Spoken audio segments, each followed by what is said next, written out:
sebelumnya anak-anak, hari ini Bapak telah membawa beberapa contoh gambar yang akan kita pelajari hari ini. Nah, contoh gambarnya seperti ini. Apakah kalian bisa melihatnya? Bisa. Kira-kira ini gambar apa? Tidak tahu, Pak. Jadi ini adalah gambar pojok ataupun dalam bahasa Indonesia tentakil. Nah, hari ini kita akan belajar tentang anyaman. Bagaimana kita akan membuat takil ini dan membuat dalam kehidupan kita sehari-hari. Nah, baik, anak-anak. Hari ini tadi seperti yang Bapak telah sampaikan bahwa kita akan belajar tentang anyaman. Nah, nanti selesai ini Bapak harap kalian itu bisa mengerti mengapa jenis anyaman dan cara membuatnya dan apa saja sih yang contohnya dalam kehidupan kita sehari-hari. Anak-anak, jadi anyaman itu adalah kata anyam yang tidak lain merupakan proses menghilangkan sesuatu atau bahan-bahan yang dijadikan menjadi satu kesatuan yang lebih kuat dan dapat digunakan atau berfungsi pakai. Dan ada saja anyaman adalah bidang yang terwujud karena ada jalinan ikatan fungsi ataupun yang berbentuk horizontal dan pakai yang berbentuk vertikal. Nah, dalam perkembangannya sendiri, anyaman menjadi karya seni terapan yang memenuhi kebutuhan praktik sehari-hari dan berubah untuk memenuhi keperluan estetika. Kerajinan anyaman merupakan suatu usaha atau kegiatan keterampilan masyarakat dalam membuat barang-barang dengan cara susut menyusup atau pakan dan lungsi. Yang dimaksud dengan pakan dan yang dimaksud dengan lungsi adalah daun anyaman yang tegak lurus terhadap penganyam, sedangkan pakan adalah anyaman yang disusun pada lungsi pada saat penganyam. Nah, ada 4 jenis motif anyaman. Yang pertama, motif anyaman tunggal. Yang kedua, motif anyaman ganda. Yang ketiga, motif anyaman ganda 3 dan motif anyaman kombinasi. Nah, motif anyaman tunggal itu merupakan anyaman yang orangnya lungsi ditarik sekaligus satu persatu dengan pakan sehingga terbentuk anyaman. Yang kedua, motif anyaman ganda merupakan anyaman yang tiap dua helai lungsi ditarik bersamaan dengan satu dengan pakan sehingga terbentuk anyaman yang silang dua lungsi dan pakan. Selanjutnya yang ketiga, motif anyaman ganda 3 merupakan anyaman yang serupa dengan motif ganda 2. Hanya saja pemisah dengan lungsi sebanyak 3 lembar sekaligus sehingga terbentuk anyaman yang menyilang 3 lungsi dan 1 pakan.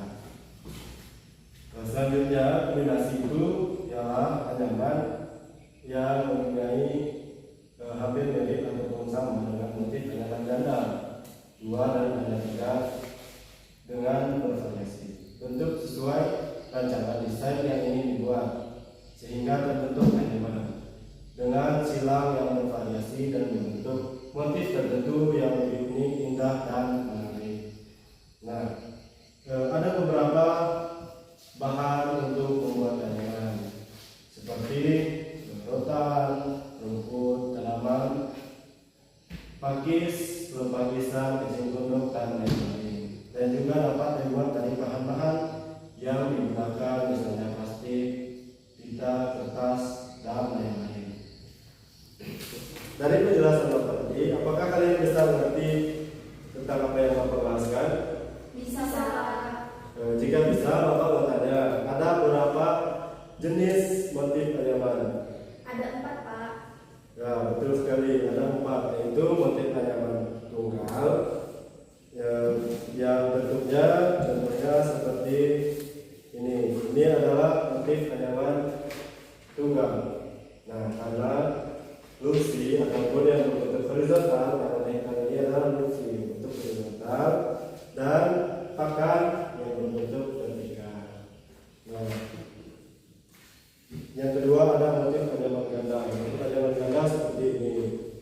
dia lebih padat dan fungsi dan pakannya lebih teratur sehingga membentuk motif yang lebih unik lagi. Nah, selanjutnya motif anyaman 3. Motif anyaman 3 ini bentuk seperti ini. Dia bisa membentuk seperti menyiram dengan fungsi yang hampir mirip dengan anyaman yang ada. Nah, ini adalah motif anyaman kombinasi, di mana fungsi dan fungsinya dikombinasikan sehingga dia bisa membentuk apa yang kita inginkan. Seperti ini, contohnya seperti motif-motif bunga seperti ini. Nah, anak-anak, tadi Bapak telah memperlihatkan kalian contoh bagaimana motif anyaman tunggal dan ganda dan ganda 3 dan juga kombinasi. Selanjutnya, Bapak akan bagikan kepada kalian yaitu berupa gambar ini. Nah, nanti kalian perhatikan pola-polanya.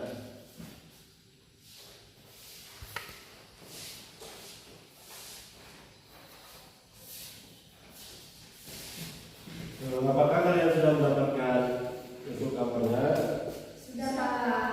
Nah, jika sudah, selanjutnya kalian perhatikan dulu pola yang ada pada gambar tersebut. Apakah sudah diperhatikan? Sudah Pak. Maria Lusita, untuk polanya pola apa? Tunggal Pak. Itu namanya apa? Tikar. Kegunaan tikar untuk apa? Untuk kita duduk sehari-harinya, bisa juga untuk kita waktu makan, jadi ini tempat kita untuk bersama-sama keluarga seperti itu Pak. Ya, betul sekali. Jadi itu adalah tikar yang mana itu merupakan contoh anyaman anyaman tunggal.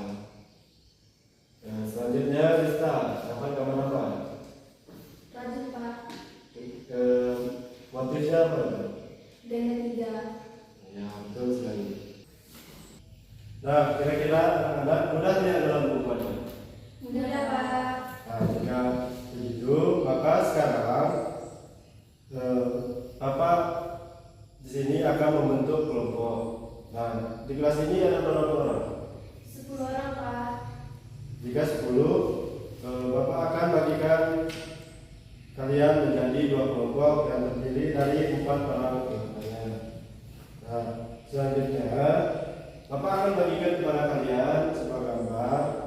Nanti kalian tugasnya ialah amati gambar tersebut. Terus perwakilan 1 orang untuk menceritakan apa itu warnanya dan motifnya. Nah, bisa mengerti anak-anak? Bisa Pak. Nah, anak-anak, apakah kalian sudah selesai dalam mengamati barang-barang tersebut? Udah Pak. Nah, jika sudah, nah sekarang ayo mulai dari kelompok 1 untuk menjelaskan di depan kelas. Untuk kelompok 1, Bapak persilakan.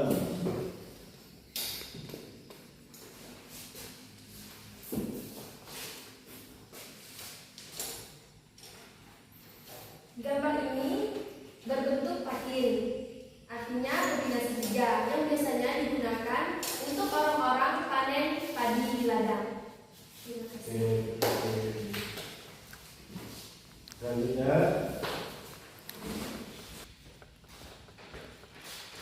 Ini adalah jenis ganda 3, yaitu bentuknya keranjang yang digunakan untuk menyimpan buah-buahan maupun sayur-sayuran. Terima kasih. oke, terima kasih. Nah, anak-anak, sekian pembelajaran kita pada hari ini. Nah, sebelum kita pulang, Bapak harap pembelajaran kita hari ini bisa kalian manfaatkan dalam kehidupan kalian sehari-hari. Oke, sebelum kita menutup pelajaran kita hari ini, marilah kita berdoa sesuai dengan agama dan kepercayaan masing-masing. Berdoa dulu.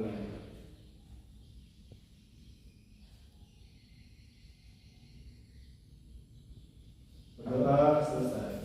Selamat pagi anak.